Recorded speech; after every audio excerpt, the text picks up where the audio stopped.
Lorsque l'individu qui vient sur la table a un problème, une douleur, une gêne, on va essayer de voir d'où ça vient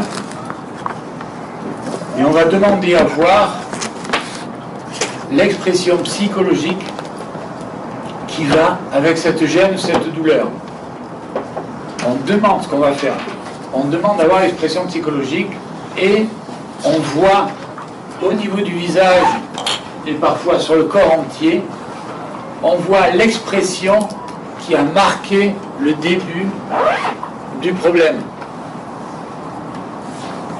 Est-ce que c'est plutôt de la peur, c'est plutôt de la colère, de la tristesse, de la jalousie, de l'enfermement, une idée de dépression, de mal-être? C'est souvent un mal-être. Un mal-être lié à des événements. Des événements. Donc il y a eu des événements où un événement ça entraînait une réaction émotionnelle interne. Cette réaction émotionnelle interne a entraîné plus ou moins à moyenne ou longue échéance, elle a entraîné un problème subtil, un décalage subtil qui a entraîné un problème symptomatique avec douleur. Donc c'est arrivé dans le corps physique. Ça va la démarche?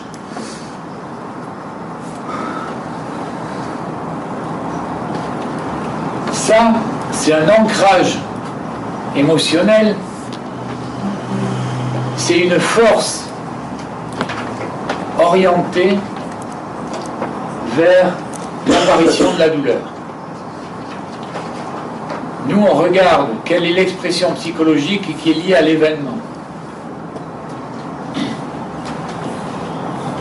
Comme personne n'a enlevé cette expression psychologique, n'a enlevé la force émotionnelle de l'événement, elle y est toujours. Et la force émotionnelle et l'expression de l'événement est toujours active, c'est toujours actif. Et comme c'est toujours actif, ça continue de pourfendre ou de titiller le corps subtil et le corps physique. Si personne n'arrête ça, ça va dégénérer. Ça va devenir inflammatoire, ça va devenir infectieux, ça va se dégénérer, se cancériser. On arrête ce processus. Pour arrêter ce processus, on a vu déjà qu'on enlève la force directionnelle physique, c'est-à-dire que si j'ai une douleur là, je vais avoir toujours un déplacement de quelque chose, soit d'une sphère, soit d'un plan.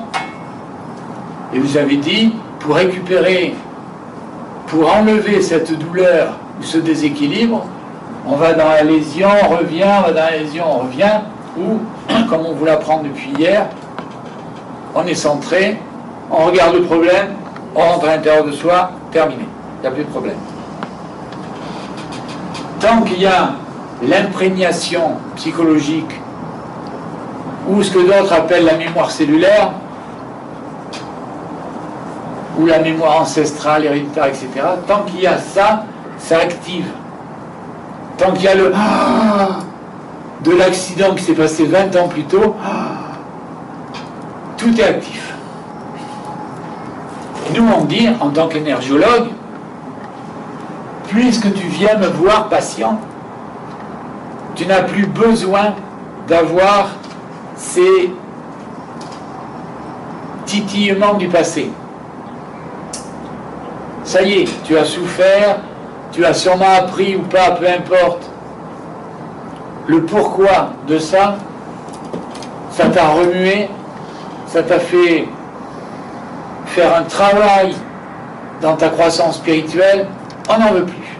Puisque tu viens de voir que je le vois, ça veut dire que c'est terminé. On enlève l'expression psychologique, et pour l'enlever, on rassure le patient intérieurement, on lui dit c'est fini, t'inquiète pas, t'es un être plein d'amour, de tranquillité, oublie tout ça, c'est un événement qui n'a plus besoin d'être à l'intérieur de toi. C'est fini, tu oublies, c'est parti.